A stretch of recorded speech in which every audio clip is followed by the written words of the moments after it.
నమస్తే, welcome to NVTV 24/7 news channel. పరిశ్రమలు భూ యాజమానుల్ని బెదిరిస్తే కఠిన చర్యలు. చీఫ్ విప్ జీవి వినుకొండ స్థిరాస్తి వ్యాపారస్తులు బిల్డర్లతో చీఫ్ విప్ జీవి సమావేశం. స్థిరాస్తి వ్యాపారుల బిల్డర్ల సమస్యల పరిష్కారానికి కృషి చేస్తానని జీవి పరిశ్రమల భూ యాజమాన్యాల్ని బెదిరించే రోజులు కూటమి ప్రభుత్వం వచ్చాక తెలియకపోయాయన్నారు. వినుకొండ ఎమ్మెల్యే జీవి ఆంజనేయులు కియా పరిశ్రమ లాంటి వాటికి వెళ్లి తమకు లంచాలు ఇవ్వమని అడిగితే వైసీపీ పాలనలో నడుస్తుందేమో కానీ తేదేపా పాలనలో నడవదని సీఎం చంద్రబాబు చాలా స్పష్టంగా చెప్పారన్నారు. భవిష్యత్తులో వినుకొండ మహానగరంగా అభివృద్ధి చెందుతుందని, ఇక్కడ స్థిరాస్తి రంగానికి పూర్తి సహకారం ఉంటుందని భరోసా ఇచ్చారు. అయితే రియల్టర్లు మాత్రం డిటిసిపి మున్సిపల్ అనుమతి పొందిన లేఅవుట్లో ప్లాట్లని విక్రయించాలని స్పష్టం చేశారు. స్థిరాస్తి వ్యాపారులు బిల్డర్ల సమస్యల పరిష్కారానికి తప్పనిసరిగా కృషి చేస్తానని తెలిపారు. మంగళవారం వినుకొండలోని తన కార్యాలయంలో పట్టణానికి చెందిన స్థిరాస్తి వ్యాపారులు, భవన నిర్మాణ రంగ ప్రతినిధులతో చీఫ్ విప్ జీవి ఆంజనేయులు సమావేశం నిర్వహించారు. వారి సమస్యలను అడిగి తెలుసుకున్నారు.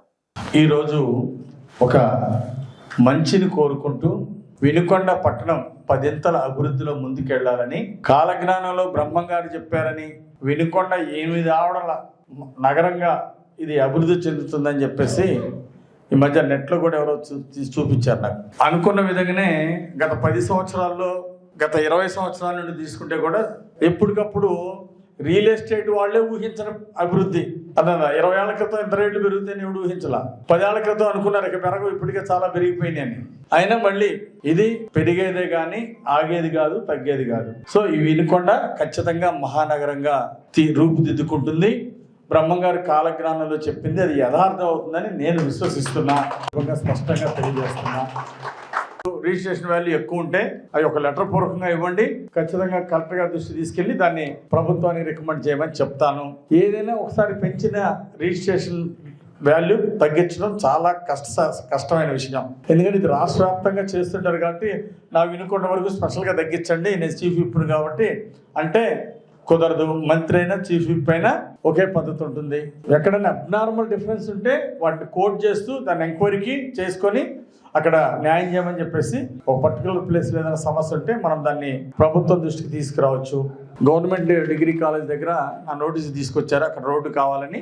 దాన్ని ఎంక్వైరీ చేసి అక్కడ ప్రభుత్వ భూమి ఏమైనా ఉందా రోడ్డు ఇవ్వడానికి, అక్కడ కాలేజీకి ఇబ్బంది లేకుండా ఏ విధంగా చేయొచ్చు, పాసిబిలిటీ ఏంటి అనేది నేను చెక్ చేస్తాను.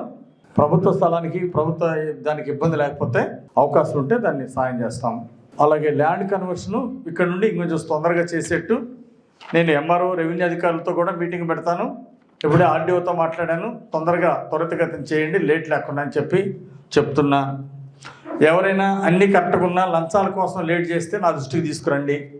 ఎవరైనా జీవి ఆంజనేయుల పేరు చెప్పి అదే లంచాలు అడిగినా, పర్సంటేజ్లు అడిగినా, వాటాలు అడిగినా వెంటనే నా దృష్టికి తీసుకురండి.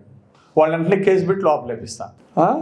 కాబట్టి నా పేరుతో ఎవరు చెప్పినా ఇవ్వద్దు, అలాంటి ఎంకరేజ్ చేయొద్దు. వినుకొండలో దందాలకి చెల్లుబాటు అయిపోయింది.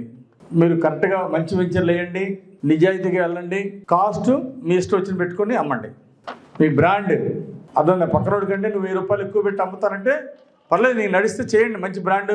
దానికోసం స్పెషల్గా మొక్కలు నాటు, మంచి రోడ్లు వేయి. దానికి నువ్వు ఏమి ఇస్తావో కస్టమర్కి నచ్చి నీ వెంచర్ నచ్చితే ఇష్టమై తీసుకుంటే దానికి నాకే అభ్యంతరం లేదు. కానీ దుష్టశక్తులతో కలిసి వ్యాపారాలు చేస్తాము అంటే మాత్రం ఒప్పుకోను. ఆ దుష్టశక్తులు ఎక్కడున్నాయి, ఎక్కడ ఏముంటున్నాయని మీరు గమనించుకోండి. మంచి వ్యాపారం చేయండి, ప్రోత్సహిస్తాం. ల్యాండ్ దందాలు, భూ ఆక్రమణలకు పాల్పడితే మాత్రం ఊరుకునేది లేదు. నేను వినుకొండలో స్థలం కొనుక్కుంటే నేను హైదరాబాద్లో ఉన్నా, వైజాగ్లో ఉన్నా నాకు ఇబ్బంది లేదు. వినుకొండ గడ్డ మీద ఏమి ఇబ్బంది ఉండదు. అక్కడ మంచోళ్ళు జనాలు. ఏం నా ఆస్తికి ఏమి 20 ఏళ్ళు అయిపోయినా నా ఆస్తికి డోకా లేదు అనే భావన, మెసేజ్ మనం స్పష్టంగా ఇవ్వాలి. అరే వినుకొండలో కొంటే మాత్రం గోల్మాల ఇద్దరా, ఏం జరుగుతుందో తెలియదంటే ఇక్కడ కొంటాడు ఎవడన్నా? ఇన్వెస్ట్ చేస్తారా? ఇప్పుడు చంద్రబాబు గారు వెళ్ళి ఇతర దేశాలకు వెళ్ళి, ఇతర రాష్ట్రాలకు వెళ్ళి పరిశ్రమలు పెట్టుకోండి, మా